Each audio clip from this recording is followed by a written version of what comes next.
Bonjour et bienvenue dans cette toute nouvelle vidéo dédiée au terminal en spécialité mathématiques et plus particulièrement en mathématiques expertes en fait. Dans cette vidéo, l'objectif va être très simple, c'est d'apprendre à résoudre des équations pour trouver des racines linéaires. Ok, donc apprendre à trouver des racines linéaires dans l'ensemble des complexes. Donc l'idée c'est de résoudre une équation qui paraît un peu difficile au départ, mais vous allez voir, on va s'en sortir, ne vous inquiétez pas. Donc l'idée c'est de résoudre cette équation suivante. Donc z puissance 4 égale moins 9i. Dans les complexes, bien évidemment, pas dans les réels. Donc, de toute manière, vous avez du i, donc on part vite en R. Là, dans R, cette équation n'aurait aucun sens, parce que le nombre i dans R n'existe pas. Ok. Je laisse mettre la vidéo en pause, et ensuite, on va simplement corriger. Sur ce, donc, correction. Alors déjà, quand vous avez une équation comme ça, première des choses, c'est que là, le 9i que vous voyez sur le membre de droite, il faut chercher à mettre ça sous forme exponentielle.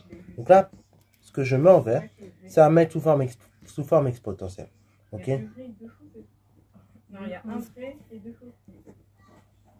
Une fois que j'ai fait ça, donc je me dis qu'il faut que je mette ça sous forme exponentielle. C'est nickel. Et j'ai déjà la marche à suivre. Donc je vais dire quel que soit z appartenant à c. Alors du coup, on va mettre le membre de droite sous forme exponentielle, mais il va forcément de même pour le membre de gauche. On va tout mettre sous forme exponentielle, comme ça on fait deux travails d'un coup. Donc, quel que soit z appartenant à c, z puissance 4 égale moins 9i équivaut à. Alors z, c'est un complexe. Donc là, tout de suite, je pense que z est un complexe, ce qui veut dire que je peux l'écrire sous la forme r e i θ. Et ça, donc r e i θ, ce complexe qui est égal à z, et je vais l'élever à la puissance 4, égale moins 9i. Alors là, on va préciser tout de suite. R, c'est égal modu de z. Et donc, θ, c'est l'argument de z. Et de plus, on précise que R, comme c'est module de Z, il appartient à R+. Donc là, l'ensemble des réels positifs. Voilà, donc ça c'est bon. Donc moins 9i sous forme exponentielle, déjà, ça fait 9 multiplié par moins i, si vous voulez. Bon, je vais pas trop changer le problème. J'ai toujours R e i θ, le tout puissance 4. Et j'ai 9, donc 9 il reste tout seul. Et moins i, là, moins i, je connais son argument. Moins i, je sais que si je regarde mon plan complexe, donc j'ai plan complexe à cette forme-là, et moins i, il descend, ok. Donc moins i, par rapport à cet angle-là, je suis à moins pi sur 2. Donc ça fait moins 9 exponentielle moins i pi sur 2. Ok, voilà. Donc là, j'ai mis sous forme exponentielle le membre de droite. Donc là, c'est une technique et astuce qui est très pratique de faire comme je viens de faire là. 9 fois moins i, comme ça moins i, après vous connaissez l'argument et vous pouvez directement répondre. Alors après, là, du coup, r e i θ, le tout puissance 4, ça vous dites c'est r puissance 4 fois e i θ, le tout puissance 4. Ça, c'est du fait que, pareil, on va rappeler la règle, on va le passer là, quel que soit a, b complexe, en fait, la propriété, vous la connaissez pour les réels, mais pour les complexes, ça s'applique de même manière. A fois b, le tout puissance n.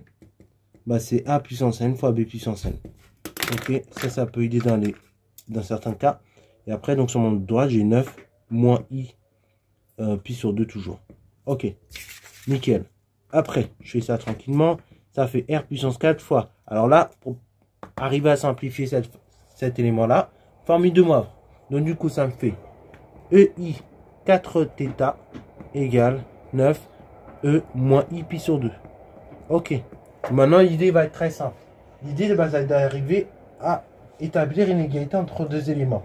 Donc là, on a toujours dit que deux complexes étaient égaux si et seulement si. Et ils avaient le même argument et surtout le même module.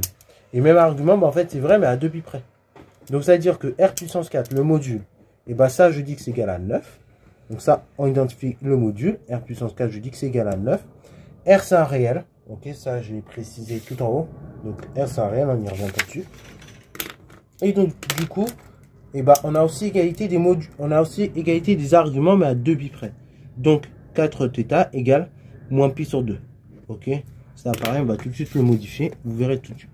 Donc, ça fait 4θ égale moins pi sur 2, modulo 2 pi. Ok, donc ça, je fais ça tranquillement. Ça me fait donc r puissance 4 égale à 9. Bon, soit vous savez résoudre ce genre d'équation un peu faramineuse de manière directe, ou soit, vous faites ça en deux temps. Donc R puissance 4 égale à 9, comme R est positif, bah du coup, ça va me donner R au carré, qui est égal moins la chose suivante, moins 3 ou 3. Bon, comme R est positif et que de toute manière j'ai un carré, j'aurai R au carré égale 3. Et après, R au carré égale 3, bah, c'est-à-dire R égale racine de 3. Voilà. Donc R égale racine de 3. Et donc 4 θ. Et là, pour 4 θ égale moins pi sur 2 modulo 2pi, bah, en fait, ça, il faut que j'arrive à interpréter. Donc ça veut dire, ça veut dire le modulo 2pi qui est là. Je vais le mettre en couleur, j'aime bien faire ça pour que vous visualisez. Modulo 2pi qui est là, c'est-à-dire qu'il existe K appartenant à Z.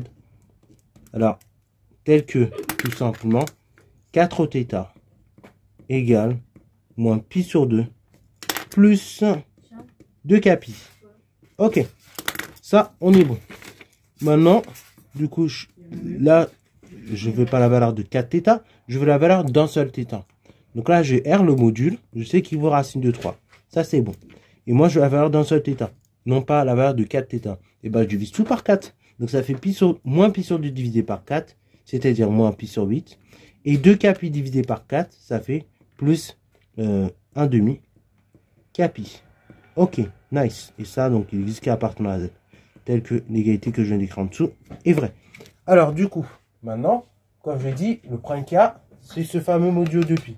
Comme les angles sont égaux modulo 2pi, ok, comme on a égalité des arguments modulo 2pi, ça signifie qu'en fait, il va falloir que je prenne des cas particuliers pour les valeurs de K.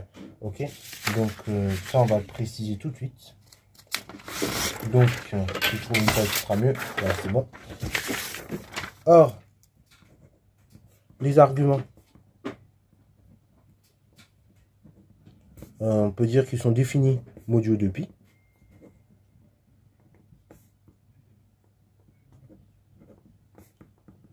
Donc, ainsi, on va choisir les valeurs de K qui vont nous arranger. Alors du coup, bah là, il faut voir un peu calcul mental, on n'a pas le choix. Donc déjà, la valeur K égale 0, je sais que ça ne marchera pas parce que j'aurai moins pi sur 8. Donc moins pi sur 8 n'est pas compris entre 0 et 2pi. Donc je sais que ça ne va pas marcher. Maintenant, il faut que j'essaie la valeur K égale 1. Bah, du coup, ça va me donner tout simplement pi sur 2, moins pi sur 8. Et en fait, quand on met tout sur 8, ça fait moins pi sur 8 plus, dans ce cas-là, 4 pi sur 8. Et là, ça marche. Du coup, ça fait 3 pi sur 8.